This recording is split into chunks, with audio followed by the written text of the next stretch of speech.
Hello friends, तो आप सभी का एक बार फिर से इस नए क्लास में स्वागत करते हैं। तो फ्रेंड्स, पिछले क्लास में हम पढ़ाए थे ग्राफ के बारे में और वहां पर बताए थे कि ये जो दूसरा चैप्टर है यानी गति, इसका सारा कॉन्सेप्ट समाप्त हो गया है। तो अब हम लोग सवाल सॉल्व करने वाले हैं, ठीक है।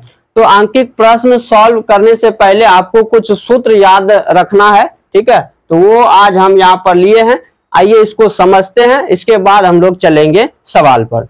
तो देखिए यहाँ पर पहला सूत्र है कि v बराबर होता है u प्लस at। ये जब हम त्वरण पढ़ा रहे थे तो वहां पर भी ये सूत्र निकाले थे और बोले थे कि इसको याद रखिएगा, और आज फिर बोल रहे हैं इसको याद कर लीजिए, क्योंकि ये सूत्र जो है बहुत जरूरी है। ये आपको आंकिक प्रश्न में बहुत सहायता करेंगे सॉल्व करने में। तो देखिए यहाँ पर v और u क्या है, तो इधर लिख दिए हैं। जहां u क्या है, तो u प्रारंभिक वेग या चाल है। अगर सवाल में वेग लिखा रहेगा तो u को प्रारंभिक वेग बोलेंगे, अगर सवाल में चाल रहेगा तो u को प्रारंभिक चाल कहेंगे। समझ गए बात को, यानी सवाल के अकॉर्डिंग करना है, जैसा सवाल रहेगा वैसा ही मानेंगे। अगर सवाल में चाल दिया रहेगा तो हम लोग प्रारंभिक चाल को u मानेंगे, ठीक है। तो u क्या हो गया, प्रारंभिक वेग या चाल। इसी तरह v क्या है, तो यह अंतिम वेग या चाल है। a क्या है, तो a त्वरण का सिंबल है, संकेत है। t क्या है, तो t समय है। और s क्या है, तो s वस्तु द्वारा तय की गई दूरी है। यानी s जो है, अगर सवाल में दूरी पूछेगा तो s को हम लोग दूरी समझेंगे, अगर विस्थापन कहेगा तो s को विस्थापन समझेंगे। यानी जैसे यहाँ पर u को सवाल के अकॉर्डिंग मानेंगे, जैसे सवाल में चाल कहा तो मानेंगे प्रारंभिक चाल u को। उसी तरह अगर सवाल में विस्थापन पूछेगा तो s विस्थापन का काम करेगा। यानी जैसा सवाल रहेगा उसके हिसाब से काम करना है। यानी दूरी के लिए भी संकेत s हो गया और विस्थापन के लिए भी संकेत s होता है। समझ गए बात को। तो चलिए, ये पहला सूत्र हो गया कि v बराबर u प्लस at होता है। जहां v क्या है, तो v है अंतिम वेग। अंतिम वेग बराबर होता है प्रारंभिक वेग जोड़ त्वरण और समय का ये क्या है, गुणनफल। यानी प्रारंभिक वेग जोड़ गुणनफल होता है त्वरण और समय का, तो यानी u प्लस at, ठीक है। ये सूत्र याद रखिएगा। इसके बाद s बराबर दूसरा सूत्र देखिए क्या है, दूसरा है ut plus half at square. जहां u आपका प्रारंभिक वेग या चाल है, t समय है, और a क्या है, त्वरण है, t समय है। ये सब अभी यहाँ पर समझा दिए हैं, t क्या है, समय है। तो इस सूत्र को आप लोग याद रखिएगा। जहां देखिए तीसरा सूत्र क्या है, तीसरा सूत्र है v स्क्वायर बराबर u स्क्वायर प्लस 2as।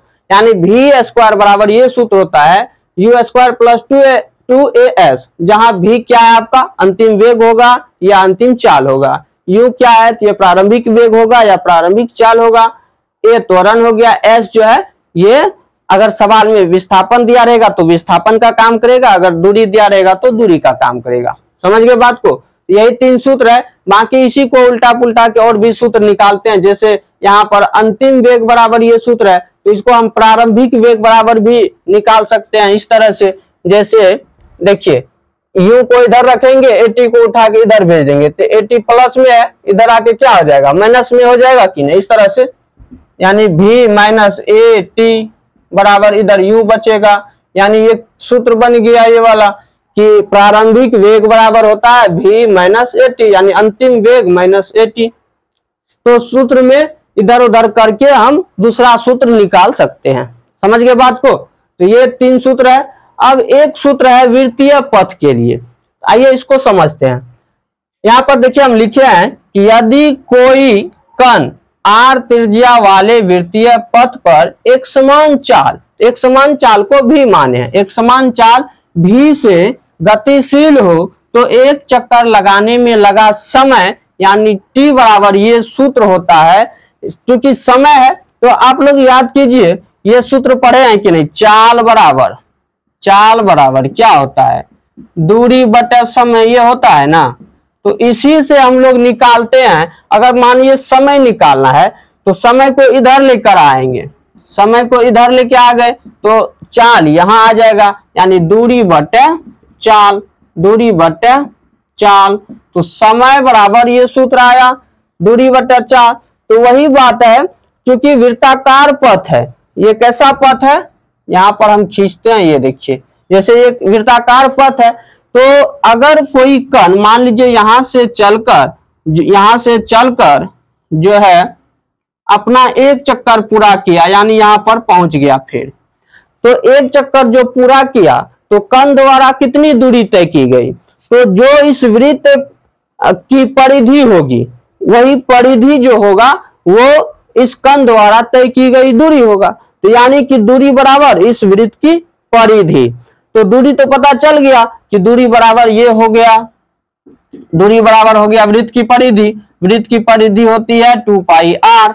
तो दूरी पता चल गया, इतना है। अब है कि समय इसको कितना लगा है ये हम लोगों को निकालना है, ठीक है। तो अब चाल भी चूंकि दिया है यहाँ पर, यहाँ देखिए एक समान चाल है, यानी भी चाल तो आपको दे दिया है।